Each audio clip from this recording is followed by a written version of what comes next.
Alhamdulillahirabbil alamin wassalatu wassalamu ala asyrafil anbiya'i wal mursalin sayyidina wa maulana Muhammadin wa ala alihi wa sahbihi ajmain. Qala Allah ta'ala fil Qur'anil Karim, a'udzu billahi minasyaitonir rajim. Inna a'tainakal kautsar fasholli li rabbika wanhar inna syani'aka huwal abtar. Baik, hadirin wa hadirat yang dimuliakan Allah Subhanahu wa taala. Di hari ini kita sudah berada di 10 hari terakhir 10 awal bulan Dzulhijjah. Artinya bahwa di 10 awal bulan Dzulhijjah ini hari yang sangat istimewa. Di 10 awal bulan Dzulhijjah ini satu, dianjurkan kita memperbanyak berbagai macam aktivitas ibadah. Di antara ibadahnya adalah satu, memperbanyak zikir kepada Allah Subhanahu wa taala. Yang dalam bahasa kita mungkin memperbanyak takbiran. Cuman memang takbirannya adalah silahkan dilakukan kapanpun waktunya. Jadi mungkin antum semuanya, akan dan teteh, bapak ibu semuanya, bisa jadi mungkin ada yang pulang pas di lampu merah macet, katanya ya udah takbiran aja mereka juga gitu ya. Apalagi pas lewat lampu merah yang menghabiskan masa muda. Tahu ya lampu merah mana itu? Samsat gitu. Pas antum lewat ke situ bisa aja kita takbiran di situ ya. Atau mungkin di kantor gitu ya, selama tidak mengganggu teman-teman yang kerja, atau perjalanan dari rumah ke kantor atau pulang dari kantor ke rumah. Perbanyak takbir. Yang kedua, memperbanyak ibadah puasa. Ya, wabil khusus memang puasa yang dianjurkan adalah puasa di tanggal 9 bulan Dzulhijjah, yang disebut dengan saum Arafah. Nah, memang ini tahun ini mungkin agak berbeda gitu ya antara Indonesia dengan Saudi. Jadi Indonesia itu sudah diumumkan, seluruh ormas Islam bahkan sudah sepakat bahwa tanggal satunya itu di hari Sabtu. Sedangkan Saudi tanggal satunya itu adalah di hari Jumat. Sehingga Saudi nanti wukuf di Arafahnya hari Sabtu, sedangkan di Indonesia nanti wukuf di Arafahnya adalah saum Arafahnya adalah kalau di Indonesia hari Ahad. Sehingga ini nanti akan berdampak. Nah, mungkin mana yang harus diikuti? Memang ada dua pandangan ulama. Sebagian pertama mengatakan kalau di satu negeri sudah kelihatan hilal, maka negeri lain harus ikut. Berarti Indonesia dalam konteks ini ikut Saudi. Itu satu. Yang kedua, apakah saum Arafah itu berkaitan dengan wukuf atau berkaitan dengan tanggal 9? Inilah yang dibahas oleh para ulama tentang ini ya. Sehingga mungkin dalam konteks ini saling menghormati saja satu dengan yang lainnya. Walaupun kalau saya secara pribadi mungkin lebih cenderung bahwa ya saum Arafahnya ikut pemerintah Indonesia saja. Kecuali mungkin kalau ada di antara bapak ibu akan teteh semuanya ada yang melaksanakan ibadah haji, mungkin bisa jadi besok tiba-tiba nanti malam gitu dipanggil oleh Raja Salman suruh berangkat gitu ya. Nah, udah nanti ikut hukumnya gak usah ikut hukum orang Indonesia. Maksudnya gak usah tanggal 9-nya ikut Indonesia, ikut Saudi saja ketika itu. Itu yang kedua. Yang ketiga adalah dengan kita berkurban. Ini yang akan kita bahas di hari ini adalah kaitan dengan kurban. Nah, apakah kurban ini sesuai? Maksudnya gini, kurban atau korban? Ya, kurban dengan korban. Kalau korban itu beda maknanya. Kurban pakai ti atau pakai kaf sama saja. Pakai ki atau pakai ka sama saja. Tetapi memang kalau kita berbicara tentang kurban, penyebutan istilah kurban itu kalau di dalam Al-Quran itu sebenarnya maknanya adalah lebih umum dibanding kurban yang dimaksudkan di dalam pembahasan kita di hari ini. Karena kalau kita lihat di dalam Al-Quran, nanti lihat di dalam surat Al-Maidah di ayat ke-27 ya. Nanti teman-teman bisa lihat surat Al-Maidah ayat ke-27. Idh qarraba qurbana. Ketika putra Nabi Adam yaitu Habil dan Kabil mereka berkurban. Nah, kalau kita lihat kaitan dengan kurban ini berasal dari kata qarraba yuqarribu. Jadi kalau kita lihat kaitan dengan penggunaan kata kurban di sini adalah berasal dari kata qarraba yuqarribu. Yang maknanya adalah qarraba yuqarribu itu artinya adalah mendekatkan diri kepada Allah Subhanahu wa taala. Nah, cara mendekatkan diri itu berbagai macam cara. Nah, yang kita bahas di pagi hari di sore hari ini adalah yang dimaksud dengan kurban di sini adalah yaitu dengan menyembelih hewan ternak. Jadi dengan cara apa? Kita menyembelih hewan ternak. Nah kalau kita lihat dalam ayat ini, ketika putra Nabi Adam Habil dan Kabil, ya, yang mana kita tahu Habil ini adalah beliau seorang peternak, ya, sehingga apa? Sehingga ketika itu Habil, beliau menginfakkan, mengkurbankan hasil ternaknya. Sedangkan Kabil, dia ini seorang petani, maka dia mengorbankan hasil pertaniannya. Ini adalah kalau kita berbicara tentang ini. Idh qarraba qurbana fatuqbila min ahadihima, maka diterima dari salah seorang dari mereka yaitu Habil, fa walam yutaqabbal minal akhar, sedangkan yang satu lagi ditolak. Itu siapa? Kabil. Kenapa Kabil ditolak? Karena dia mengorbankan sesuatu bukan sesuatu yang terbaik. Nah, jadi pertanyaannya, apakah penggunaan kata kurban ini salah? Tentu enggak. Ya, penggunaan kata kurban ini tentu tidak salah. Ya. Walaupun memang kalau kita lihat nanti di dalam hadis-hadis Nabi SAW itu nanti akan berbicara tentang kurban itu apa. Nah sering digunakan kalau kita berbicara tentang kurban, penggunaan kata kurban itu ya biasanya kalau di dalam hadis-hadis Nabi SAW, jadi mau kurban, mau korban, ini yang benar, ini benar, ini juga benar, yang salah mah ini. Ya. Ini yang salah mah korban. Ya. Nah, ini masalah, jangan sampai kita menyebut korban. Nah, ini kurban tadi disampaikan, fatukum bila min ahadihima walam yutaqabbal minal akhar. Nah, tapi kalau kita lihat, ini seringnya adalah kita di dalam buku-buku fikih, literatur fikih itu sering menggunakan kata udhiyah. Yang diterjemahkan udhiyah itu dalam bahasa kita menjadi kurban. Jadi tidak salah penggunaan kata kurban. Walaupun sebenarnya menggunakan kata kurban itu menyebutkan induk untuk turunannya. Jadi kan gini, kurban itu kan dari kata korroba, mendekatkan diri kepada Allah. Banyak cara kita mendekatkan diri kepada Allah. Nah, salah satunya tadi mendekatkan diri kepada Allah itu dengan menyembelih hewan ternak dengan aturan-aturan tertentu, sehingga dinamakan dengan udhiyah. Nah, ini dalam bahasa Arabnya seperti ini. Udhiyah, ya, jamaknya adalah adhahi. Jadi udhiyah jamaknya adalah adhahi. Apa maknanya udhiyah ini? Kata para ulama, udhiyah ini adalah maknanya asyad allati tudbahu dhahwatan. Kenapa dinamakan udhiyah? Karena ini berkaitan dengan waktu awal menyembelih hewan kurban itu. Yaitu apa? Ketika waktu duha. Makanya disebut dengan dhahwatan, matahari meninggi atau sesudah matahari meninggi. Makanya disebut dengan Idul Adha ataupun Idul Adha ataupun Yaumul Adha. Kenapa? Karena tadi ya, ini adalah konteksnya kaitan dengan waktu awal kita menyembelih. Sedangkan menurut istilah ini, ya ini perlu disampaikan menurut istilah dulu, apa yang dimaksud dengan kurban itu, atau apa yang dimaksud dengan udhiyah itu. Hewan yang disembelih dengan tujuan bertakarrub kepada Allah. Jadi menyembelih hewan, jadi yang disembelih apa? Hewan. Untuk apa tujuannya? Takarrub kepada Allah, mendekatkan diri kepada Allah. Sehingga disebut dengan kurban. Artinya hewan itu disembelih dalam rangka takarrub kepada Allah. Kemudian apa? Fi ayyamin nahri, pada hari nahr, hari penyembelihan. Di sini kalau kita lihat menyembelih hewan dalam rangka takarrub itu nanti ada akikah, ada kurban, ada juga apa? Ada juga hadyu kalau melaksanakan ibadah haji. Akikah hewan yang disembelih dengan tujuan takarrub, mendekatkan diri kepada Allah, iya. Tapi apa? Kapan kalau akikah? Hari keberapa? Hari ke-7 dari kelahiran seorang bayi. Itu yang disebut dengan akikah. Kalau kurban apa? Ayyaman nahri, yaitu kapan? Pada hari penyembelihan, yaitu 10, 11, 12, dan 13. Sehingga teman-teman, kalau ada yang besok menyembelih hewan, namun pada kurban, itu tidak dihitung kurban. Itu mah dihitung sedekah biasa saja.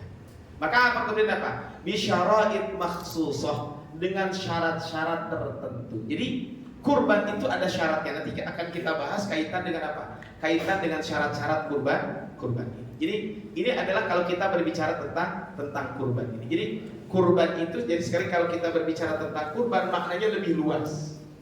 Nah, lebih spesifik lagi para ulama menyebutkan dengan udhiyah, dan ini yang sesuai dengan hadis Nabi SAW menggunakan kata udhiyah atau doha. Tapi penggunaan kata kurban itu tidak salah. Ya, ini adalah kalau kita berbicara tentang kurban ini. Ini definisinya. Kemudian ini ya Apakah kurban itu disyariatkan? Iya. Para ulama sepakat kurban itu disyariatkan. Jadi ini kesepakatan para ulama bahwa kurban itu disyariatkan. Dari mana syariat kurban? Satu dari Al-Quran, yang kedua adalah dari hadis Nabi SAW, yang ketiga adalah dari konsensus atau ijma' para ulama. Jadi Al-Quran mensyariatkan kurban, hadis Nabi menyebutkan itu, termasuk konsensus atau ijma' para ulama juga menyebutkan itu. Dalam Al-Quran minimal ada 3 ayat yang bisa menjadi landasan ayat kurban. Satu dalam surat Al-Kautsar, ayat yang kita hafal semua. Fasholli li rabbika wanhar. Di sini wanhar ini dan sembelihlah hewan kurban. Ini ayat Al-Quran. Yang kedua, digunakan kata al-budna. Budna itu artinya unta. Wal budna ja'alnaha lakum min sya'airillah. Dan unta-unta itu kami jadikan bagian dari ritual atau syariat Allah. Syiar Allah artinya apa? Unta nanti disembelih di hari raya kurban itu bagian dari syiar Islam. Bagian dari syiar atau ritual Allah Subhanahu wa ta'ala. Kadang juga menggunakan kata nusuk. Makanya kan kalau di sini di antara teman-teman ada yang baca sholatnya inna sholati wa nusuk itu apa? Menyembelih hewan kurban. Ini adalah inna sholati wa nusuki. Walaupun kata nusuk itu sekarang bisa jadi ada di kita namanya manasik. Ada ya manasik. Hari manasik itu apa? Sebenarnya manasik itu kalau di kita latihan atau ilmu tentang haji kan begitu. Padahal kalau kita berbicara tentang manasik itu adalah rangkaian ibadah haji, itu namanya manasik. Walaupun sekarang istilah nusuk ini kalau di Saudi, kalau nusuk itu istilah sekarang itu adalah aplikasi untuk jemaah umroh atau jemaah haji. Namanya ada aplikasi nusuk.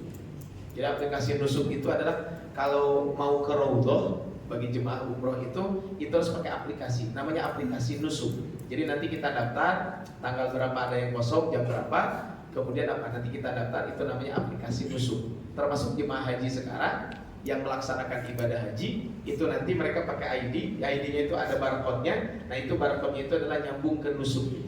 Oh dia jemaah haji, apa? Jemaah haji legal, karena ada jemaah haji ilegal, ada yang datang ke Saudinya tapi menggunakan visa bukan visa haji. Itu ini adalah nusuk. Apa itu namanya? Tadi kalau disebut secara kenegaraan dia termasuk ilegal. Tapi yang kedua hadis Nabi. Jadi yang pertama ayat Quran, yang kedua hadis Nabi. Hadis Nabi sangat banyak. Salah satunya ini, Rasul mencontohkan kepada kita. Makanya di sini digunakan kata doha, bukan qarraba, tapi doha. Doha itu apa? Dohan nabiyyu bikabsyaini. Nabi menyembelih 2 ekor kambing. Di kita ada kambing gibas ya namanya. Gibas itu jika tidak bahasa Arab kabsyun. Ada juga disebut syatun. Syatun itu apa? Kambing. Kalau di kita jadi syate gitu. Atau syate itu riwayatnya dari mana gitu ya. Cuman ada syatun, ada kabsyun, itu istilah tapi disebutkan dengan kambing. Rasul menyembelih 2 ekor kambing. Artinya apa? Ini kan hadis Nabi menunjukkan apa? Kurban itu disyariatkan. Rasul melakukan langsung. Jadi Rasulullah melakukan, mencontohkan langsung kepada kita. Rasul menyembelih 2 ekor kambing yang berwarna putih bulunya. Kemudian akrona ini bertanduk, dabahahuma biyadihi. Maka Rasul menyembelih sendiri dengan tangan beliau. Nah disinilah Bapak Ibu akan teteh semuanya.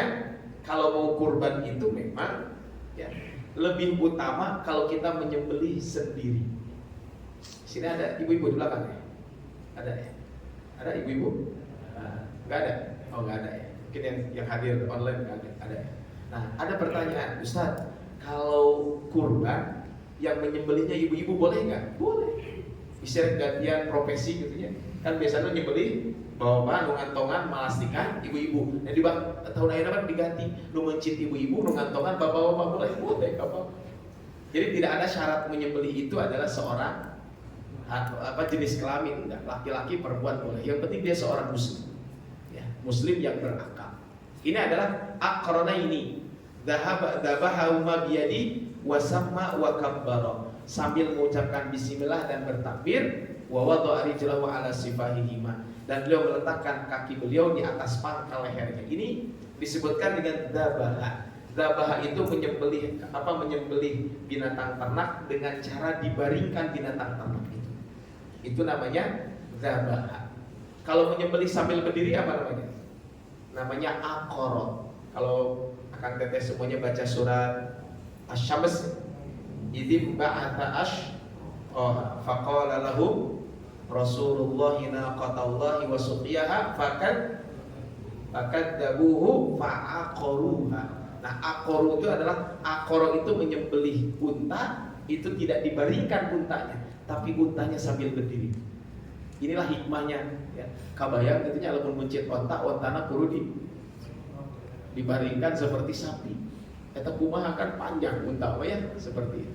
Tapi Allah Subhanahu wa taala mensyariatkan tadi kalau unta itu disembelihnya sambil tidak dibaringkan.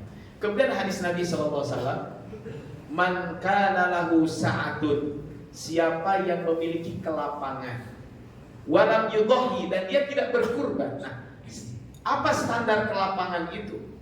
Ya, sebagian ulama ketika membahas standar kelapangan itu adalah standar kelapangan itu ketika dia memiliki harta sebanyak 20 dinar atau 30 dinar. Sebagian lagi mengatakan kebutuhannya sudah tercukupi dan dia punya seekor kambing. Itu adalah standar sa'atan, kemampuan itu. Siapa yang memiliki kelapangan tapi dia tidak menyembelih hewan kurban, fala yaqrabanna musallana, maka janganlah dia mendekati tempat sholat kami. Ini kalau kita lihat kaitan dengan hadis Nabi Shallallahu Alaihi Wasallam yang barusan disampaikan ini. Inilah kalau kita berbicara tentang kalau kita berbicara tentang apa? Tentang kurban itu. Jadi siapa yang punya kelapangan, kemudian dia tidak menyembelih hewan kurban itu, maka janganlah dia mendekati musola kami. Apa maksudnya? Berarti kan ini ancaman. Kalau kita ada kelapangan, maka jangan mendekati musola kami. Nah, saya kebetulan tadi di kantor ngobrol dengan teman-teman di kantor. Ya. Jadi setelah sholat zuhur, karena kebetulan anak-anak sekolah sebagian sudah pada libur, jadi kita di kantor agak santai. Ya. Nah, kemudian saya ngobrol tadi, saya bilang tahun ini berapa kurban? Alhamdulillah saya sudah tidak ada 3 ekor sapi dan berapa 7 atau 6 ekor kambing. Ya. Saya bilang ini kaitan dengan kurban ini. Gitu ya. Saya bilang bagus juga nih kalau seandainya kita ngadain tabungan kurban. Jadi kita ngadain tabungan kurban. Caranya gimana? Saya bilang daftar aja yang mau kurban, kemudian lapor ke bendahara, biar nanti setiap bulan dipotong gajinya. Ini salah satu cara. Jadi mungkin di sini boleh juga tuh dari Tapio gitu ya, untuk memfasilitasi teman-teman yang mau kurban, walaupun mungkin kurbannya tidak mesti di Tapio, ya, boleh saja. Atau mungkin memang nanti Tapio ngadain kurban. Ya, maksudnya ngadain kurban tuh siapa peserta kurbannya? Ya karyawan. Atau mungkin nanti nabung, kemudian apa? Nanti tabungan itu nanti dibelikan hewan kurban untuk apa? Di kampung halamannya. Silakan juga. Caranya gimana? Nabung. Bagaimana cara nabungnya? Ya dipotong aja tiap bulan gaji. Kalau yang mau tidak harus diwajibkan. Gitu. Apakah setiap tahun? Ya maka kalau mampu setiap tahun. Kalau kan 2 tahun sekali nggak mau. Saya kemarin ngitung-ngitung, saya bilang. Tadi hitung-hitung. Saya bilang kalau dipotong berarti 250.000 sebulan. Kalau 250.000 berarti kan terkumpul, karena kan sekitar 11 bulan, berarti cuma 2 juta berapa? 2.200.000-an ya kalau 250.000. 2.250.000 ya. Saya bilang itu tekan dia begitunya, ya nggak apa-apa. Maksudnya kan kalau beli kambing ada yang harga 2 juta. Ada, ya udah belikan kambing aja seharga 2 juta itu. Kalau patungan sapi nggak ada yang segitu ya sekarang. Kecuali mungkin di daerah NTT, gitu, daerah Indonesia Timur mungkin masih bisa ya. Tapi kalau untuk di Jawa Barat, setahu saya nggak ada yang 2 juta ya. Rata-rata berapa? 3,5 ya ke atas, 3,5 juta ke atas. Artinya apa? Kalau terkumpul dia taruhlah sebulan selama setahun itu 2.200.000 ya nggak apa-apa. Ya udah kalau belum cukup ya udah tahun depan berarti kurbannya, tambah lagi tabungannya.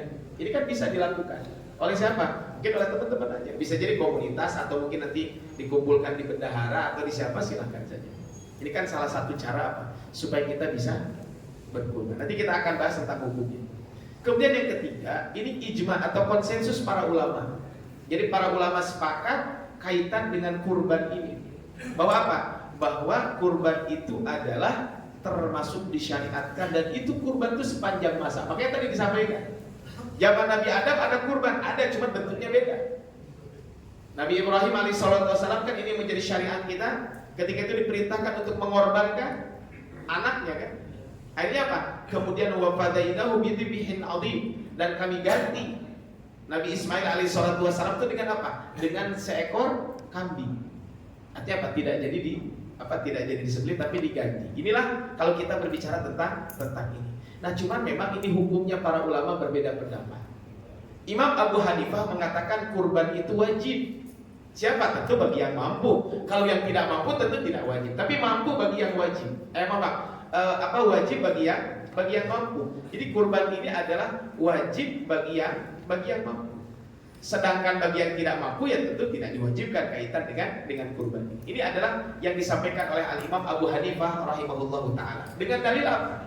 Dalilnya ayat yang tadi kita bahas. Fasholli lirabbika wanhar. Maka hendaklah dirikan sholat karena Tuhanmu dan berkorbanlah. Menurut ayat ini wanhar ini perintah. Berarti perintah itu sesuatu yang jadi wajib. Yang kedua, ini hadis tadi yang disampaikan.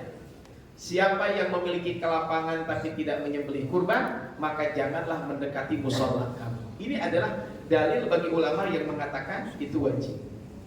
Nah, jumhur ulama mengatakan kurban itu hukumnya sunnah.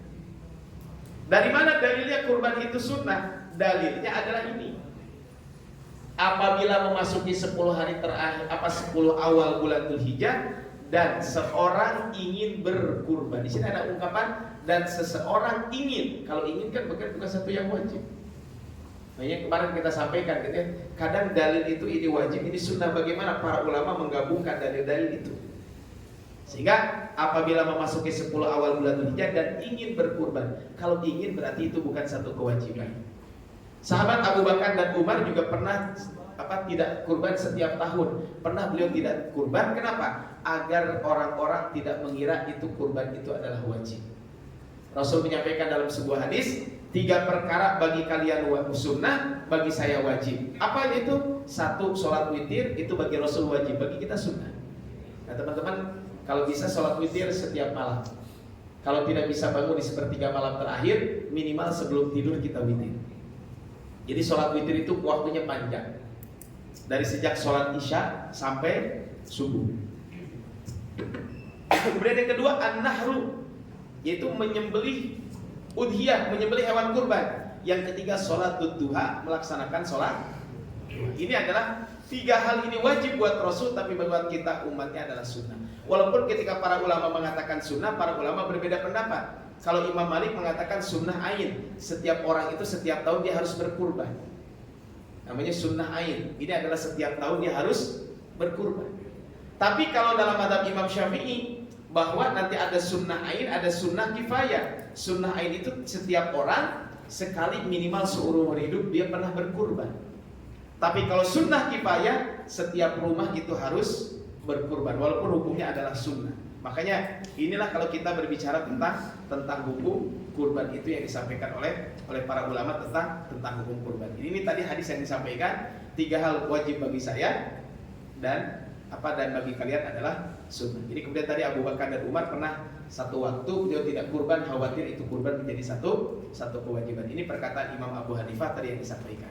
Nah, kurban setiap tahun, wahai manusia, dianjurkan bagi setiap keluarga menyembelih kurban setiap tahun. Inilah yang dijadikan landasan oleh Imam Syafi'i, bahwa kurban itu dalam satu keluarga, kalau semuanya mampu, maka minimal 1 orang itu ada yang kurban, supaya tidak mendapatkan kemakruhan tersebut. Tapi kalau ada yang 1 saja sudah berkurban, itu sudah dicukupkan. Nanti ini hikmahnya saya akan lewat saja hikmahnya, saya akan sebutkan saja itu. Kurban itu sebagai bentuk syukur kita kepada Allah. Yang kedua, kurban itu mendapatkan ampunan Allah. Yang ketiga adalah untuk memberikan kelapangan kepada keluarga, termasuk juga hadiah dan termasuk juga sedekah. Ini saya lewat saja karena mungkin waktu juga ya, tinggal 30 menit lagi waktu saya. Baik, sekarang kita akan bahas. Sekarang tadi kan kurban itu apa? Hewan yang disembelih dalam rangka taqarrub kepada Allah. Apakah seluruh hewan boleh disembelih? Maka di sini ada 3 hal yang harus diperhatikan. Pertama, bahwa yang boleh disembelih itu adalah al-an'am. Al-an'am itu apa? Binatang ternak. Binatang ternak yang boleh disembelih apa? Cuman 3. 1 kambing dan sejenisnya. Sejenisnya itu apa? Kambing, domba, nanti mbe, ada yang nanti. Pokoknya mah ya mangga lah itu kambing ya, yang jangan mah son apa ya? Nah, itu jangan itu mah ya. Itu mah tahu dipuncit. Nah, jadi kambing, domba, mbe dan lain sebagainya silakan. Yang kedua, sapi. Termasuk sapi di sini adalah mungkin nanti sapi atau kerbau.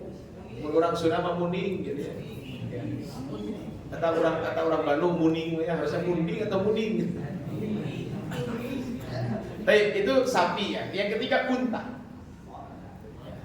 Ini adalah dari sejenisnya, sapi juga sejenisnya. Ini sah dikurbankan. Tapi kalau ini tidak sah. Apa yang tidak sah? 1, ayam. Tidak boleh kita kurban pakai ayam.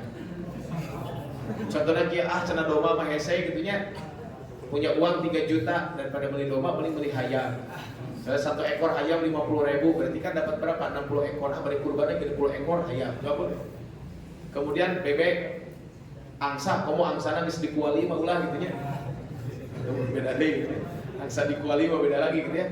Atau cina saya mah mau kurbannya pakai ikan we kenapa pada saya mah enggak suka daging. Kemudian berikutnya telur sama enggak boleh.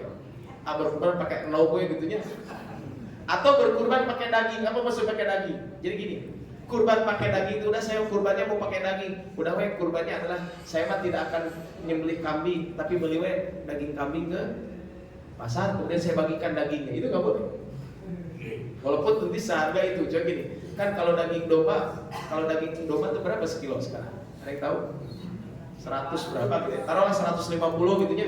Kan kalau 3 juta dapat berapa kilo? 20 kilo. Sedangkan kalau beli domba dengan harga 3 juta masih hidup, kira-kira dagingnya seberapa kilo? 10 kilo gitu. Enggak nyampe 15, mungkin dengan tulang 10 kilo aja udah untung. Enggak nyampe 10 kilo. Taruhlah 10 kilo kan, daripada daging 10 kilo mendingan daging 20 kilo, mending beli dagingnya ke pasar. Maka itu enggak boleh. Kenapa? Karena tadi kurban itu ada aturannya. Makanya bisyara'it makhsusah. Dengan syarat yang sudah ditentukan. Yang kedua, ada aturan usia. Nah, aturan usia ini memang kalau sapi itu adalah 2 tahun masuk tahun ketiga. Itu sapi. Jadi kalau sapi itu adalah apa? Aturannya apa? Dia itu adalah harus 2 tahun memasuki tahun ketiga. Itu kalau sapi. Nah, kalau kambing gimana? Kalau kambing itu adalah 1 tahun memasuki tahun kedua. Itu adalah kalau sapi. Nah, kalau unta gimana? Kalau unta ini adalah ya, ini kalau saya ulangi, kalau sapi itu adalah 2 tahun memasuki tahun ketiga. Kalau unta adalah ya, kalau unta ini adalah musinnah itu adalah usianya 5 tahun memasuki tahun ke-6.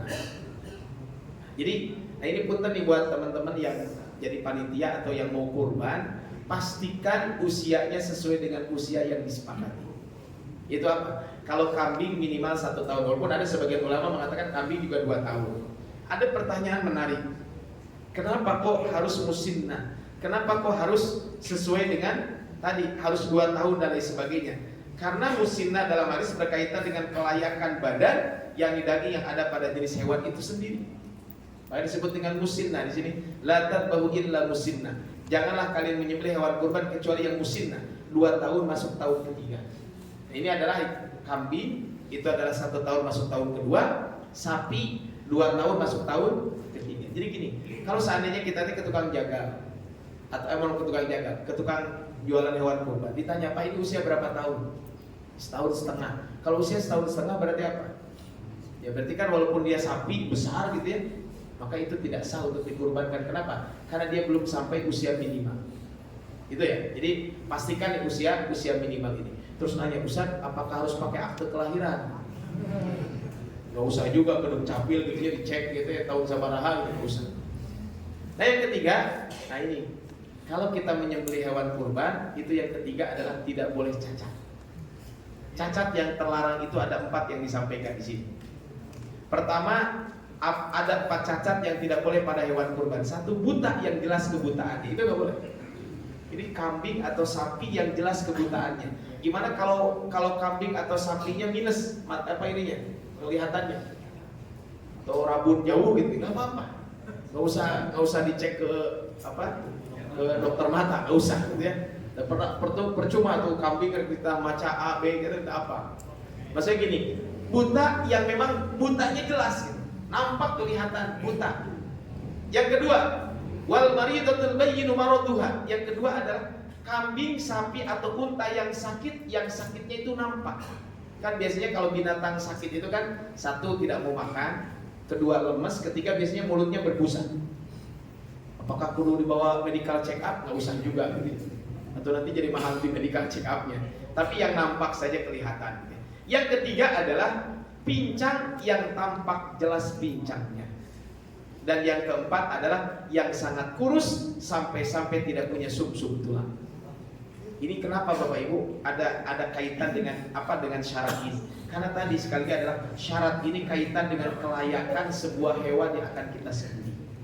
Jadi hewannya itu adalah harus memenuhi kriteria ini. Ini kalau kita berbicara tentang babi, sehingga tidak cacat itu tidak boleh buta, tidak boleh sakit, tidak boleh terpotong telinganya, tidak boleh pincang, tidak boleh kurus, dan tidak makan najis. Makan najis itu gimana? Bisi gitunya ada domba gitunya yang makanannya kotoran aja, itu nggak boleh. Makanya nanti mungkin pas kita bahas fikih kuliner, mungkin kapan nanti kita bahas fikih kuliner gitu. Tapi kalau fikih kuliner saran saya prakteknya di rumah makan kayaknya ya. Setuju? Wah ini udah aspirasi lagi kayaknya. Ya mangga itu mau diobrolkan, tapi apa di rumah makan tapi bayar masing-masing ya. Silakan lah itu. Nanti ketika pembahasan tentang fikih kuliner, nanti kita akan ada pembahasan tentang ini, tentang di antara binatang yang haram dikonsumsi itu ada yang disebut dengan al-jallalah. Jallalah itu apa? Biasanya hewan yang biasa makan kotoran. Punten, kalau saya mah aslinya dari kampung ya. Biasanya di kampung masuk ayat kolam ikan, yang mana di situ orang buang sampah atau buang air. Di situ kan orang buang apa BAB-nya di situ, kemudian apa? BAB kemudian nanti dimakan oleh ikan. Setelah itu ikannya dimakan oleh manusia. Dimakan oleh orang itu lagi gitu ya. Nah, makanya para ulama mengatakan ayam atau kambing atau sapi atau mungkin biasanya ikan gitu ya, yang biasa makan kotoran itu maka tidak boleh langsung dikonsumsi, tapi harus dikarantina dulu. Disterilkan dulu gitu. Nah nanti kita bahas, itu bukan pembahasan di hari ini ya. Tapi maksudnya tidak makan najis, tapi insya Allah aman kalau di kita. Nah bagi teman-teman yang kebetulan niat kurban, ini ada larangan tidak memotong kuku dan rambut. Sampai kapan? Dari tanggal 1 sampai tanggal penyembelihan hewan kurban itu. Coba gini, saya niat kurban dan tanggal 1, hewannya disembelih nanti hari Senin. Berarti sampai hari Senin saya tidak potong kuku, saya juga tidak potong rambut. Itu adalah sunnahnya seperti itu. Apakah kalau memotong jadi tidak sah kurbannya? Enggak, tetap sah. Makanya tadi ada pertanyaan menarik ya. Ini pertanyaannya memang menarik juga. Ustaz, katanya izin saya bertanya. Saya ini sudah niat kurban, tapi dalam waktu dekat ini saya mau wawancara, mau interview. Tapi syarat interview itu adalah kumisnya kudu dikurut. Jadi tidak boleh ada kumis. Sedangkan dia mungkin kemarin kumisnya belum dicukur. Ini boleh nggak saya cukur kumis? Nah kan seperti itu. Dan pertanyaan begitu. Atau tadi saya kan rambutnya mungkin agak panjang, saya mau interview ada standar rambut sekian.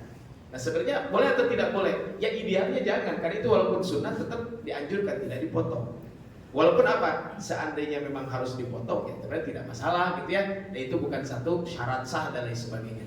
Cuman ini adalah etika saja, termasuk sunnahnya. Kalau kita kurban itu adalah bagi orang yang kurban, dia tidak memotong rambut dan kuku sampai binatang kurban itu disembelih.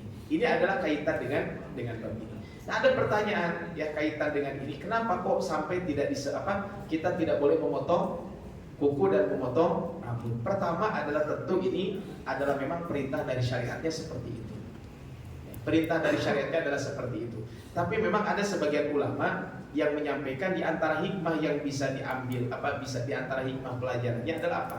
Hikmahnya karena nanti gini, ketika kita berkurban maka seluruh anggota badan kita ini akan apa? Akan dibebaskan dari api neraka. Nah mudah-mudahan tadi kuku kita ini nanti rambut kita akan dibebaskan dari api neraka tersebut. Itu adalah kaitan dengan tidak potong kuku dan potong rambut. Nah kapan waktu menyembelihnya? Waktu menyembelih itu adalah setelah sholat Idul Adha. Jadi kalau belum sholat Idul Adha maka tidak sah. penyembelihannya. Nah kalau kita di Indonesia bagaimana? Ya kapan kalau kita di Indonesia ikuti saja. Kalau saran saya adalah ikuti saja arahan otoritas yang berwenang, yaitu pemerintah. Tapi kalau di antara teman-teman bisa ada yang lebarannya hari Ahad gitu ya, kemudian sahurnya hari Sabtu, ya enggak aja, kita saling menghormati saja. Tapi tadi syarat penyembelihan itu adalah minimal waktu penyembelihannya kapan? Yaitu adalah setelah sholat Idul Adha. Sampai kapan? Sampai hari tasyrik tanggal 13. Jadi ini penyembelihan itu apa? Dari tanggal 10 sampai tanggal 13. Cuman ada pertanyaan, boleh nggak kalau menyembelihnya di malam hari? Cenangkan hari siang mah panas gitu ya, penting gitu. Sebagian ulama memakruhkan menyembelih di malam hari. Kenapa? Satu, Rasul kalau kurban menyembelihnya di siang hari. Yang kedua, karena kurban itu ada syiar. Sehingga apa? Kalau malam hari kan syiarnya tidak terlalu nampak, tapi kalau siang hari itu nampak. Yang ketiga adalah bisi salah mencit gitu. Khawatir salah gitu ya. Kudu nanti domba si A jadi domba si B gitu ya. Gitu kan kalau malam hari. Tapi jika sekarang mah asa kemungkinan enggak ya. Saya kadang dengan teman-teman, bukan dengan teman-teman, saya ada teman kebetulan jadi panitia kurban. Biasanya kalau menyembelihnya itu jam 2 malam. Kenapa jam 2 malam? Karena di RPH Pak nyembelihnya. Jadi kebetulan jadwal kosongnya pas jam 2. Nah, biasanya jam 2 disembelih, kemudian nanti subuh itu sudah sampai di tempat, kemudian nanti akan dipotong-potong. Jadi di RPH cuman disembelih, daging turun, kemudian dipotong-potongnya sama teman-teman yang lain. Ya boleh-boleh aja ke masalah. Tapi tentu sebagian ulama hanya memakruhkan saja. Nah, hari tasyrik ini adalah ayyamut tasyrik, ayyamut ta'min wa dzikrillah. Hari tasyrik itu hari untuk makan dan minum dan hari untuk berzikir kepada Allah. Jadi antum jangan pada puasa gitu ya. Jadi nanti kapan hari tasyriknya itu? Berarti tanggal 10 hari Senin pekan depan itu adalah Idul Adhanya. Berarti Selasa, Rabu, Kamis. Jadi Kamis itu tidak boleh berpuasa. Kenapa? Karena antum adalah ketika itu sedang hari tasyrik. Itu ya kaitan dengan ayyamut tasyrik, ayyamut ta'min wa dzikrillah. Qala marratan ayyamu aklin wa syurbin. Hari untuk makan dan minum. Nah, pertanyaannya adalah siapa yang berhak untuk memakan daging kurban ini? Pertama adalah kalau kita lihat di dalam surat Al-Hajj ayat ke-36. Di sini ada 3 pembagian. Fakulu minha. Pertama, makanlah sebagian dari hewan kurban itu. Jadi berarti apa? Saya kurban berarti makan. Wa at'imu al-qani'ah. Berikanlah makan kepada orang yang rela, artinya orang yang tidak minta-minta. Artinya berarti orang yang berkecukupan. Kemudian wal mu'tarra, dan orang yang meminta-minta, artinya apa? Orang yang kekurangan. Ini adalah kaitan dengan ayat ini. Yang kedua, makanlah, ini hadis Nabi, berikanlah makan orang miskin dan hadiahkanlah. Ini dalam hadis Nabi riwayat Imam Bukhari dan Muslim disebutkan, makanlah, berikan makan orang miskin dan hadiahkanlah. Nah, sehingga para ulama dari hadis ini membagi pembagian hewan kurban itu adalah 3. 1, dimakan sendiri. Yang kedua, dihadiahkan. Yang ketiga, ya, disodakohkan. Kalau hadiah kepada orang kaya, kalau sodakoh kepada orang miskin. Maksudnya gini. Jadi gini, hewan kurban itu siapapun boleh makan. Kecuali apa? Kecuali 1. Kurban nadar itu tidak boleh dimakan oleh pekurban. Jadi kalau contoh gini, ada teman-teman yang kebetulan gini, kalau nanti saya diterima lamaran oleh seorang akhwat A, saya akan kurban. Ternyata diterima. Maka ketika itu gimana? Ketika diterima itu harus kurban karena dia bernazar. Nah, kurbannya itu tidak boleh kita makan. Yang memakan adalah orang lain, disodakohkan semua. Gitu ya. Jadi kecuali tadi kalau kita kurbannya adalah kurban nazar, itu tidak boleh dimakan oleh pekurban. Jadi kalau kita kurban itu dianjurkan memakan. Bahkan Imam Nawawi mengatakan disodakohkan seluruhnya, walaupun ada anjuran kita memakan walaupun sekecil hanya beberapa suap, ya tabarraku minha, supaya kita mengambil berkah dari hewan kurban tersebut. Jadi makanya teman-teman, kalau kurban boleh kita meminta jatah dan kemudian kita makan sebagai bentuk tabarruk kita. Ini kurang lebih kalau dibagi gini ya. Jadi ini dimakan sendiri, kemudian dibagikan kepada fakir miskin sebagai sedekah dan dihadiahkan kepada siapapun. Jadi antum nggak apa-apa gitu, antum kurban kemudian nanti bawa ke kantor gitu. Lewat apa? Antum kurban di kampung halaman. Kemudian nanti kan Senin Selasa libur ya. Dan Rabunya masuk Mungkin Seninnya kurban, dapat daging, gitu kita kurban, kemudian nanti dibawa ke kantor, dikasih ke siapa? Dikasih ke atasan, dikasih ke teman, gitu ya, apa? Boleh nanti ya, silakan gitu ya. Nanti dikasih ke siapapun boleh. Bahkan kepada non muslim pun dibolehkan. Makanya tadi fakulu minha, makanlah sebagiannya. Menurut Imam Syafi'i, menurut ulama Syafi'iyah, pemilik hewan kurban boleh mengambil bagiannya sebanyak sepertiga. Kecuali jika kurban nazar, maka harus disedekahkan keseluruhannya. Nah, kalau kurban itu dimasak, boleh untuk dimakan orang kafir dhimmi bersama umat Islam. Penjelasannya adalah perkataan Ibnu Munzir. Saya Imam Nawawi tidak menjumpai komentar ulama kita dalam masalah ini. Arah pendapat mazhab ini adalah memberikan daging kurban yang sudah dimasak kepada mereka, yaitu non muslim, itu diperbolehkan asal itu kurban sunnah bukan kurban nazar. Jadi kurban nazar terus disodakohkan semua. Nah ini ada keterkaitannya apa? Orang kafir tidak boleh kalau makan kurban nazar. Jadi kalau makan kurban nazar itu tidak boleh dimakan oleh apa? Oleh orang kafir dan tidak boleh dimakan oleh orang yang kurban itu sendiri. Ini adalah kalau kita berbicara tentang kurban ini. Jadi bagaimana kalau non muslim boleh menerima hewan kurban ini? Wa amma shadaqatu minha, sedekah dari hewan kurban adalah as-sahihu annahu yajibu tasadduq minal udhiyah. Wajib menurut pendapat yang sahih kita mensedekahkan hewan kurban itu. Maksudnya gini, dagingnya itu sebagian kita sedekahkan. Bima yaqa al-ism wal akmal an yatasaddaqu bi mu'dhamiha. Yang sempurna adalah sedekah dengan sebagian besar hewan kurban. Jadi memang biasa di kita begitu ya. Kalau kurban kan paling yang kurban dapat jatah 5 kilo. Sisanya apa? Dibagikan semua kepada siapa? Kepada masyarakat ketika itu. Baik orang kaya atau orang miskin, semuanya boleh untuk memakan hewan kurban tersebut. Nah sekarang kita bahas patungan. Patungan kurban itu ada 2 jenis. Satu yang boleh, yang kedua tidak boleh. Yang boleh apa? Sapi, kemudian unta. Jadi yang boleh patungan itu adalah sapi dan unta. Maksimal 7 orang. Jadi gini, kalau kurban unta 2 orang boleh nggak? Boleh. Jadi 1 ekor berdua itu boleh nggak apa-apa. Sapi maksimal 7 orang. Kalau 1 orang menyembelih 7 sapi boleh? Boleh lah, kan maksimalnya 7 orang. Lamun 1 orangnya 7 sapi, apalagi gitu ya bang. Bahkan Rasul itu pernah berkurban sampai 100 ekor. Tapi awas dong ekor unggul atau menyembelih. Tapi Rasul itu 100 ekor kurban. Jadi nggak apa-apa. Jadi kalau antum mampu lebih dari 1 nggak apa-apa, kurban lebih dari 1. Ini adalah boleh patungan. Ya, ini dalil-dalilnya ya. Rasul memerintahkan kami untuk bersekutu pada hewan unta dan sapi setiap 7 orang 1 hewan. Kami pernah menyembelih pada tahun perjanjian Hudaybiyah 7 ekor unta dan 7 ekor sapi untuk 7 orang. Kemudian juga kami melakukan haji tamattu bersama Rasul dan kami menyembelih sapi untuk 7 orang, di mana kami saling bersekutu pada hewan itu. Ini adalah dibolehkan. Nah yang kedua adalah yang tidak dibolehkan. Yang tidak dibolehkan itu ada yang disepakati, yaitu apa? Tidak boleh patungan kambing, tidak boleh. Kalau kambing itu tidak boleh patungan. Divisi gitunya di Tapio gitu, ada divisi konveksi, divisi apa? Patungan yuk kurang mencit hewan kurban. Contohnya patungan 1 kantor menang hiji domba di kurban, itu bukan kurban. Boleh disembelih boleh, tapi apa? Itu mah bagi-bagi daging saja. Jadi sodakoh lah dengan naon, intinya bisa mau seperti itu.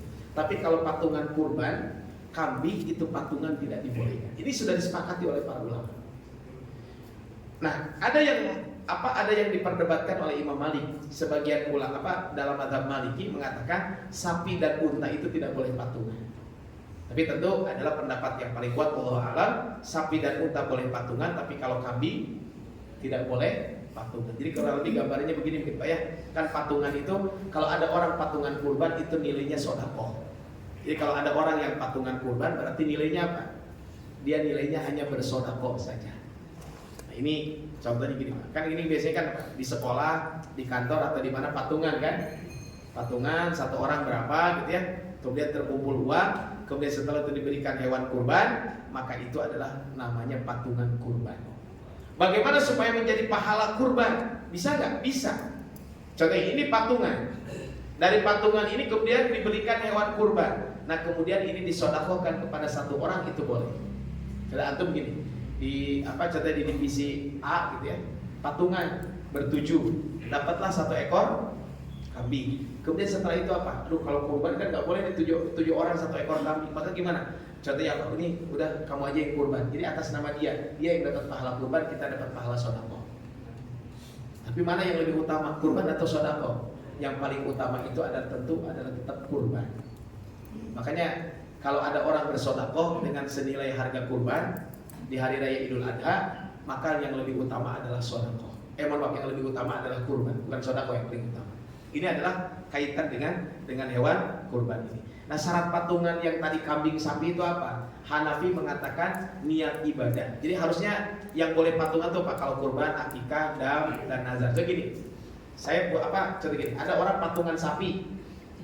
Contohnya apa? Yang 5 orang niat kurban, yang 2 orang niat akikah, itu boleh. Sebagian dalam mazhab Hanafi, kenapa? Karena niatnya untuk ibadah.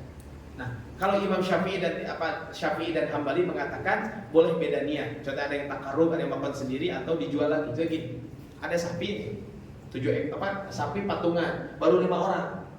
Kan nyari 2 lagi tuh. Gak ada yang mau, gimana? Udah gini aja, kamu mau gak? Udah gini aja, nanti kamu mah dimakan aja sendiri, nanti bukan kurban. Kalau dalam Syafi'i boleh-boleh saja. 1 ekor sapi itu ber7, tapi apa? Yang 5 contohnya niatnya kurban, yang 1 mau pingin makan sendiri, yang 1 lagi ingin dijual lagi, nggak apa-apa. Tapi tadi yang dapat pahala kurban yang mana? Yang kurban aja, yang 2 tidak pahala. Nah, sedangkan mazhab Maliki memang mutlak tidak boleh sama sekali patungan. Ini adalah kaitan dengan syarat patungan tersebut. Nah, makanya teman-teman semuanya, kalau kita kurban, itu amal yang paling utama di hari raya Idul Adha itu adalah kurban. Tidak ada amal manusia yang lebih utama di hari ini yaitu kurban daripada menyembelih hewan kecuali menyambung silaturahmi. Jadi amal yang paling utama tanggal 10 itu adalah kurban. Bahkan nanti kurban ini yang kita kurbankan itu akan menjadikan pahala kita di hari kiamat. Di antaranya apa? Akan menjadi kendaraan kita. Tapi punten, jangan dibayangkan kieu, saudara, saya mah gak mau kurban sapi 7 hari kunaon, ieu gara lut kabeh. Atau nanti sapinya gak cukup gitu. Jangan kita berprinsipnya seperti itu. Sehingga saya mah kurbannya mau kambing aja. Ya kalau mau kurban kambing silakan, tapi jangan sampai berpikiran kalau kurban sapi nanti ber7, nanti gimana nanti 7 hari. Udah gitu ada mantan lagi salah satunya yang kurban di sini. Enggak ya, jangan pikiran seperti itu, enggak. Ini adalah kaitan dengan ini pahala kelak nanti kita di akhirat, ya, kendaraan kita di akhirat. Nah, ada pertanyaan, boleh nggak kalau arisan kurban? Arisan kurban itu kan boleh-boleh aja silakan. Tapi tadi arisannya bukan hewan kurban, tapi arisannya adalah uang. Kemudian nanti diberikan hewan kurban. Abi Asad As-Sulami, saya adalah orang ke-7 bersama Rasul. Kemudian beliau memerintahkan agar kami mengumpulkan uang 7 dirham. Uang dirham. Kemudian kami membeli hewan kurban dengan 7 dirham tadi. Kami berkata, ya Rasulullah, kami membeli hewan kurban termahal. Kemudian Rasul mengatakan sesungguhnya hewan kurban yang terbaik adalah yang paling mahal dan paling gemuk. Jadi ada samina ini, tamina ini. Jadi hewan kurban yang paling bagus itu yang paling gemuk dan harganya juga mahal. Ini adalah arisan kurban, dibolehkan saja. Nu penting mah geus meunang ulah kabur gitu. Karena banyak kasus arisan gitu ya, yang udah dapat kabur, itu dosa, itu dihutangkan nanti di akhirat akan ditagih. Tapi ini maksudnya apa? Untuk satu keluarga gimana? Boleh nggak? Maka para ulama kita menyampaikan, kalau kita kurban 1 ekor kambing, maka itu boleh diniatkan pahalanya untuk apa? Untuk keluarga. Kalau saya kurban 1/7 sapi, boleh saya niatkan untuk keluarga. Gitu ya. Jadi boleh diniatkan untuk keluarga. Apa pahalanya? Jadi saya kurban 1 ekor kambing, tapi saya niatkan pahalanya untuk keluarga. Dan itu biasa dilakukan oleh sahabat Nabi SAW. Disebutkan bagaimana kalian dulu kurban di masa Nabi. Abu Ayyub menjawab, seorang di masa Nabi menyembelih 1 kambing untuk dirinya dan keluarganya. Ya kalau bisa lebih 1 nggak apa-apa. Tapi kalau cuma bisanya 1, ya udah 1 saja atas nama dia dan dia niatkan untuk keluarga. Contohnya gini, mungkin teman-teman di sini ada yang sudah nikah, yang sudah punya anak. Kebetulan bisa membelinya 1 hewan kurban aja. Ya udah, niatkan untuk dia dan untuk keluarga. Nah, kemudian Nabi berdoa ketika kurban. Jadi kalau kita kurban, doanya ini, Allahumma taqabbal min Muhammadin wa ali Muhammad. Sampai di sini aja ya. Mau min umat Muhammadnya jangan. Karena ini khusus untuk Rasul. Tapi kalau Allahumma taqabbal min, sebutkan nama saya. Allahumma taqabbal min Abdurrahman Wahid wa ali Abdurrahman Wahid. Atau Allahumma taqabbal minni wa ali baiti. Ya Allah, terimalah kurbanku dan kurban keluargaku yang ada di rumah ini. Ini adalah Rasul menyembelih kurban, kemudian beliau berdoa seperti ini. Ini adalah yang dilakukan oleh Nabi SAW. Ada pertanyaan, Ustaz, kumaha kalau saya nggak punya uang atau udah mau kurban teh boro-boro untuk makan cuman cukup untuk makan saja. Maka Rasulullah SAW itu sangat sayang kepada umatnya. Kalau seandainya dari sejak hidup sampai meninggal itu dia tidak mampu untuk kurban, bukan ini, tidak mampu untuk kurban, maka apa? Maka Rasul mengatakan Bismillahi wallahu akbar, hadza anni wa amman lam yudhi min ummati. Ya Allah, terimalah ini kurbanku dan kurban umatku yang tidak berkurban. Maksudnya karena apa? Karena faktor kemiskinan yang dia miliki. Ini yang menarik, kemarin ada pertanyaan, Ustaz, gimana hukumnya kalau ada seorang ibu mau kurban, tapi dia itu uangnya pas-pasan, tapi dia punya emasnya digadekeun, tapi yang suruh bayar anaknya. Gimana sih? Ya itu hari punya emas mah terus dijual, gak usah dia minta ke anaknya. Ya kalau nggak mampu jangan maksakan kan gitu. Jadi tapi tadi saya tadi ada tulisan menarik ya. Ini bapak-bapak paling senang kalau baca ini. Jadi gini, poligami itu banyak yang mau padahal tidak mampu. Kalau poligami banyak yang mau padahal tidak mampu. Kalau kurban banyak yang tidak mau padahal mampu. Nah itu bedanya gitu ya. Tadi ada tulisan ini mah ya mudah-mudahan jadi renungan gitu ya. Hari poligami mah teu mampu ge hayang, gitu ya. Hari kurban mah mampu ge teu gitu nya. Padahal tadi ya, tapi tadi padahal mah tadi kalau bisa gitu ya, teman-teman mungkin bisa. Jadi harus punya rencana, punya planning lah bagusnya. So cenah udah gaji saya mah cuma segini-gininya. Ya walaupun segitu juga kalau punya niatan mah enggak apa-apa, nabung contohnya gitu ya. Ya nabung aja, insya Allah kalaupun nanti sudah nabung keburu meninggal ternyata belum sempat kurban, insya Allah Allah akan sudah mencatat pahala kita. Gitu ya. Jadi ini konteksnya kaitan dengan kurban. Jadi kurban itu adalah tadi, kalau kita memang dari sejak lahir sampai meninggal tidak mampu kurban, karena memang ketidakmampuan kita, insya Allah pahala sudah kita dapatkan. Kenapa? Karena Rasul pernah mengkurbankan kita. Ya maksudnya apa? Rasul kurban atas nama umatnya. Tapi kalau mampu, Rasul tadi mengancam, siapa yang mampu untuk kurban, kemudian dia tidak kurban, jangan mendekati musola kami. Ini kan ancaman dari Rasul Shallallahu Alaihi Wasallam. Nah, iya makan di kita makanan sok hayang 3 in 1 apa 2 in 1 gitu ya. Mencit hiji tapi hayang 2 gitu. Jadi gini, boleh nggak Ustaz niat kurban tapi sekaligus niat akikah? Di sini ada yang istrinya hamil atau pas lahiran besok gitu ya. Atau kemarin mungkin baru lahiran 2 hari yang lalu gitu kan. Nanti kan pas kurbannya apa? Pas akikahnya bareng dengan kurban. Boleh nggak kalau dibarengkan niat akikah dengan niat kurban? Dalam Madzhab Hambali mengatakan jika hari raya jika kurban berbarengan dengan akikah, maka boleh menyembelih 1 ekor kambing untuk keduanya. Jadi saya niat kurban dan niat akikah itu boleh. Walaupun tadi ulama lain mengatakan ya, jika niat akikah dan kurban menurut Ibnu Hajar tidak dapat mencukupi, sementara menurut Imam Romli diperbolehkan. Jadi memang ada pandangan ulama mengatakan, sebagian mengatakan boleh, sebagian mengatakan tidak boleh. Nah, kalau kita mengambil pendapat yang tidak boleh, contohnya gini, pas besok hari Senin itu kebetulan jadwal akikah anak, tapi juga kurban, cuman punya uangnya 1 untuk beli 1 ekor kambing. Kira-kira apa yang didahulukan? Yang didahulukan adalah akikah. Jadi kalau akikah dengan kurban bersamaan, maka yang didahulukan akikah. Kenapa? Akikah itu waktunya terbatas, hanya hari ke-7. Sebagian ulama mengatakan begitu. Kalau kurban bisa tahun depan, bisa tahun depannya lagi. Sehingga dari sini apa? Dari sini menunjukkan begini. Kalau ada sesuatu hal ini, kalau ada satu waktu kita harus melaksanakan 2 ibadah yang tidak bisa digabungkan, maka laksanakan ibadah yang waktunya di hari itu, sedangkan yang ini tidak bisa ditunda waktunya. Tadi contohnya kalau kurban dengan akikah. Nah termasuk punten gini, kalau punya hutang dengan kurban, mana yang didahulukan? Punya hutang dengan kurban, mana yang didahulukan? Ya, bayar hutang atau bayar kurban? Bayar hutang dulu, jangan bayar kurban dulu. Apalagi beli HP, kalau beli HP ini boga hutang, kira-kira mana yang didahulukan? Bayar hutang, kalau sampai kayak upload gitunya, tapi hutang tadi bayar gitunya. Kan sebentar lagi mungkin kalau yang punya anak kan liburan sekolah gitunya. Ya jangan sampai kita mendahulukan liburan, hari hutang tadi bayar. Itu jangan ya. Kenapa? Harus ada skala prioritas. Nah tadi punya hutang jatuh tempo dengan kurban, maka bayarkan hutang dulu. Kalau hutangnya jatuh tempo. Tapi kalau hutangnya tidak jatuh tempo, ya tetap bayar kurban dulu. Coba gini, misalnya saya mah punya cicilan rumah atau 15 tahun, kita 15 tahun baru mau kurban dan buka hutang.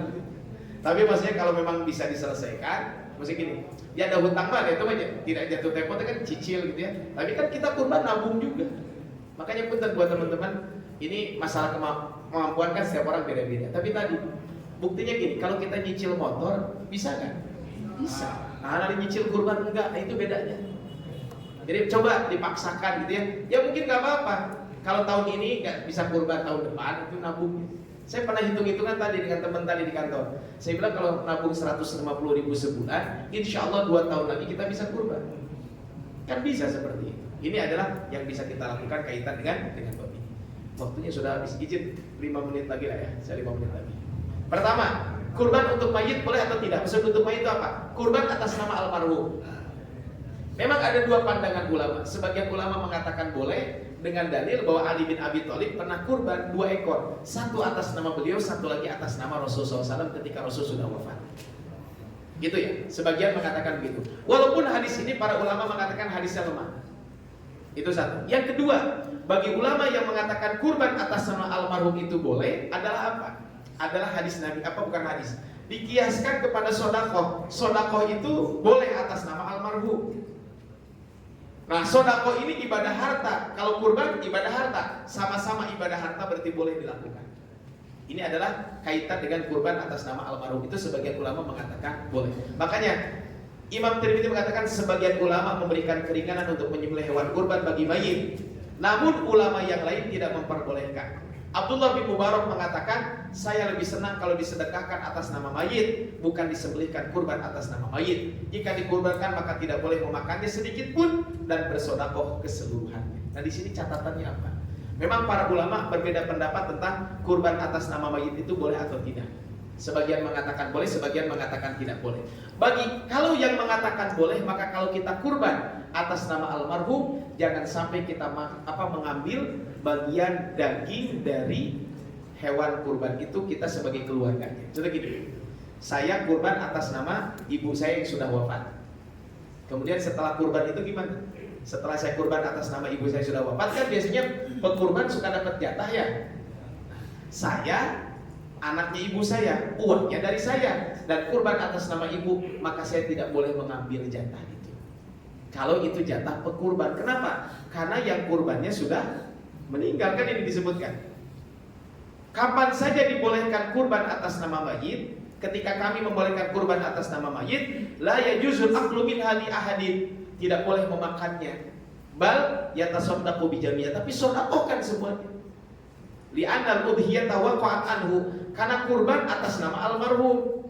Fatawaqqafa jawazul akli ala idnihi, maka untuk memakan daging kurban itu harus seizin almarhum. Kumaha izinnya? Kan begitu. Sok antum gini, mah alhamdulillah tahun ini aku bisa kurban atas nama mama. Ini daging dari panitia buat mama, aku minta ya. Kumaha dijawab, mangga. Saya yakin kabur semua ya. Waqad ta'adzara fa wajabat tasadduqu biha anhu, dan tidak mungkin kita minta izin kepada almarhum karena sudah meninggal, maka sedekahkan. Kalau sudah diberikan kepada panitia kemudian panitia nanti ngasih kepada kita sebagai warga, itu mah enggak masalah. Itu mah babnya lain. Ini adalah kalau kita berbicara tentang bab ini. Nah, kemudian berikutnya ini nih. Ongkos penyembelihan hewan kurban itu ditanggung oleh siapa? Ditanggung oleh pekurban. Makanya kalau teman-teman kurban dititipkan ke panitia, jangan lupa biaya operasionalnya. Dan kalau bisa biaya operasionalnya ditanggung semua oleh pekurban. Itu ditanggung semua. Kalau tidak mampu mungkin bisa cari donasi yang lain. Barangkali tadi kalau kita tidak bisa kurban, maka boleh donasi dari hewan kurban, donasi untuk biaya penyembelihan hewan kurban. Ini dalilnya.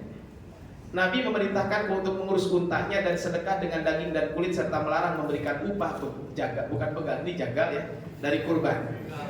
Bukan begal, ini jagal ya. Oh begal ya. Kemudian apa? Nahnu nu'tihi min indina. Upah untuk jagal itu kami berikan dari kantong kami. Artinya apa? Artinya begini. Kalau kita nyuruh orang untuk menyembelih hewan kurban, jangan diberikan upah dari hewan kurban. Kenapa? Karena kurban kita kan sudah mendekatkan diri kepada, menyerahkan kepada Allah. Dan di dalam hadis, siapa yang menjual kulit hewan kurban berarti dia tidak dapat pahala kurban. Nah, makanya kenapa dijual? Ada transaksi. Berarti apa? Kalau gini, saya kurban kemudian manggil, "Mang, tadi apa mencitkan domba?" "Ya, ini kurban saya, kepalanya untuk kamu." Itu sama saja dengan saya menjual kepala itu kepada orang tersebut, bayarannya adalah tenaga. Sehingga inilah dari hadis ini sebagian ulama sekarang mengatakan panitia itu profesinya seperti jagal, sehingga panitia tidak boleh dapat jatah khusus sebagai upah, tapi dia boleh dapat jatah kalau dia seorang fakir berarti dia dapat sodako, kalau dia orang kaya berarti dia mendapatkan hibah. Makanya menjual kulit kurban itu tidak boleh, di sini disebutkan siapa yang menjual kulit kurban maka tidak ada pahala baginya. Ini adalah hadis Nabi Shallallahu Alaihi Wasallam. Ulama sepakat bahwa daging kurban tidak boleh dijual, begitu pula kulitnya. Namun boleh menurut Auza'i, Imam Ahmad dan Abu Ishaq, satu pendapat ulama Syafi'iyah bahwa penjualannya dialokasikan untuk kepentingan kurban. Tapi tadi yang lebih hati-hati adalah tidak menjual hewan kurban tersebut. Boleh nggak kalau dapat hadiah yang tadi yang jagal itu atau panitia tersebut? Nah, bagi ulama yang mengatakan panitia itu jagal sehingga dia tidak boleh dapat jatah sebagai upah. Tapi jika pemilik kurban memberikan kulit kepada tukang potong hewan karena dia masuk miskin atau sebagai hadiah, maka boleh. Sebab tukang potong berhak untuk mendapatkan seperti orang lain. Bahkan ia lebih berhak karena langsung menangani kurban dan hatinya menginginkan hewan kurban tersebut. Jadi intinya adalah kalau seperti itu dibolehkan. Kemudian ini menyebut pemilik kurban. Jadi kalau kurban, kalau kita kebetulan yang menyembelih maka disebut pemilik kurban itu siapa saja. Makanya doanya bismillah Allahumma minka walaka Allahumma taqabbal min fulan. Nah, terakhir mungkin ini yang saya sampaikan, boleh nggak kalau kurban di luar kota atau dalam bahasa sekarang kurban online. Jadi kurban di luar kota gini, saya tinggal di kota Bandung tapi kurbannya di Papua, boleh nggak? Boleh aja. Saya tinggal di kota Bandung tapi kurbannya contohnya di Cianjur, mana gitu ya. Karena mungkin saya kebetulan punya saudara di sana, dia bilang di sini nggak ada tempat nggak ada yang kurban, saya kirimkan ke sana. Sebagian ulama mengatakan boleh. Ya, ini diantaranya dalam madhab Syafi'i, di dalam Kifayatul Ahyar mengatakan di sini disebutkan was-shahih guna al-jawaz. Pendapat yang benar dalam masalah ini kurban di luar itu adalah diperbolehkan. Jadi Bapak Ibu Allah Subhanahu wa taala, mungkin itu kaitan dengan beberapa hal kaitan dengan kurban ini. Mungkin ada beberapa hal tadi yang harus menjadikan perhatian buat kita semuanya kaitan dengan kurban ini. Tapi ini ada yang tertinggal tadi ya. Bagaimana kalau ketika menyembelih disunahkan, kesunahan ketika berkurban, satu membaca bismillah, yang kedua membaca sholawat, ketiga hadapkan hewan kurban ke arah kiblat, kemudian setelah itu dia bertakbir. Kemudian tadi hewan kurban itu jantan atau betina, mau jantan mau betina boleh. Tapi yang lebih utama adalah jantan. Jadi yang jantan itu lebih utama. Kenapa jantan? Salah satu hikmahnya karena daging jantan itu lebih bagus kualitasnya. Yang kedua kan ada pun betina dikurbankan kabeh atau nanti habis gitu ya, salah satu hikmahnya itu. Tapi ada syariat mengatakan boleh-boleh saja, mau jantan mau betina juga itu tidak jadi masalah kaitan dengan kurban. Tapi itu saja mungkin beberapa hal kaitan dengan kurban ini yang bisa saya sampaikan, mudah-mudahan bermanfaat. Nanti mungkin insya Allah nanti saya kirimkan buku ini ya tentang antara pekurban dan panitia. Ini salah satunya adalah pembahasan tentang makna kurban itu apa, syaratnya apa dan lain sebagainya. Insya Allah nanti saya kirimkan ke panitia kaitan dengan. Tapi itu saja mungkin yang bisa saya sampaikan. Saya kembalikan kepada panitia, mungkin kepada MC karena ada tanya jawab dulu kali ya sebelum saya tutup. Maka boleh